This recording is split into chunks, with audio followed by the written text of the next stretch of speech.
မိသားစုခေါင်းဆောင်တယောက်ဖြစ်လာပြီးဆိုရင်မင်းကိုယ်တင်မှန်တင်ကုန်တစ်ခုရှိမှရက်နေတယ်လို့သဘောထားလိုက်ပါ။ဘာဖြစ်လို့လဲဆိုတော့တင်းရဲ့သားသမီးတွေတင်းရဲ့မိသားစုဝင်တွေဟာတင်းရဲ့စကားကိုနားထောင်တာထက်တင်းရဲ့လုပ်ရက်ကိုမှန်တယ်မှာကြည့်နေရတယ်လို့ပြန်ကြည့်ပြီးအတူခိုးနေကြလို့ပါပဲ။ကျွန်တော်တို့ကသူတို့ကိုလိမ်မပြောနဲ့လို့ဆုံးမနေချိန်မှာကိုယ်တိုင်ကလိမ်ပြောမိနေသလား။သူတို့ကိုစိတ်ရှိပါလို့ပြောနေချိန်မှာကိုယ်တိုင်ကဒေါသထွက်မိနေသလား။ဒီနေ့မှာတော့ပြောတဲ့အတိုင်းလုပ်ပြနိုင်တဲ့စစ်မှန်တဲ့မိသားစုခေါင်းဆောင်တယောက်ဖြစ်အောင်ဘယ်လိုကြိုးစားမလဲဆိုတာကိုဆွေးနွေးတော့မှာပါကျွန်တော်တို့စဉ်းစားကြည့်ပါကလေးငယ်လေးတွေ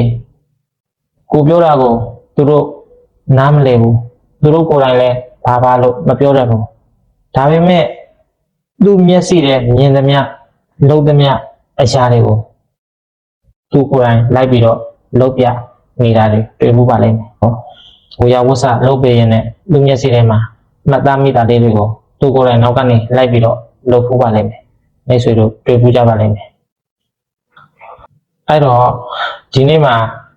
ကိုမိသားစုဝင်တွေကိုပါဇက်ကနေ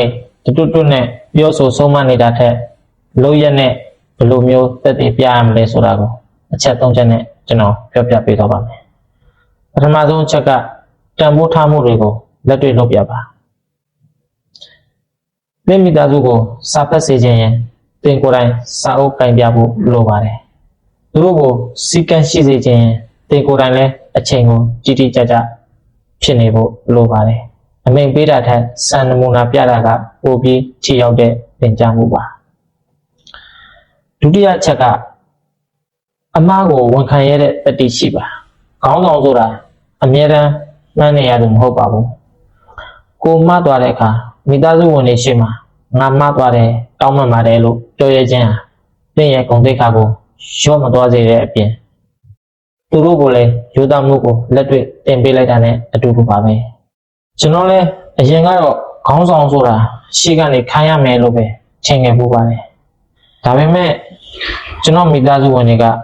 ကျွန်တော်ပြောတဲ့စကားတွေချက်ကျွန်တော်စိတ်တူနေတဲ့ချိန်ဘယ်လိုတုံ့ပြန်သလဲအခက်အခဲကြုံတဲ့ချိန်ဘယ်လိုရင်ဆိုင်သလဲဆိုတာကိုပိုပြီးမှတ်သားနေကြတယ်ဆိုတာသိလာခဲ့ရပါတယ်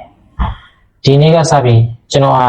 စကားပြောတာကိုရှော့လိုက်ပြီးကိုယ့်ကိုယ်ကိုပြုပြင်တာကိုပိုလုပ်ခဲ့ပါတယ်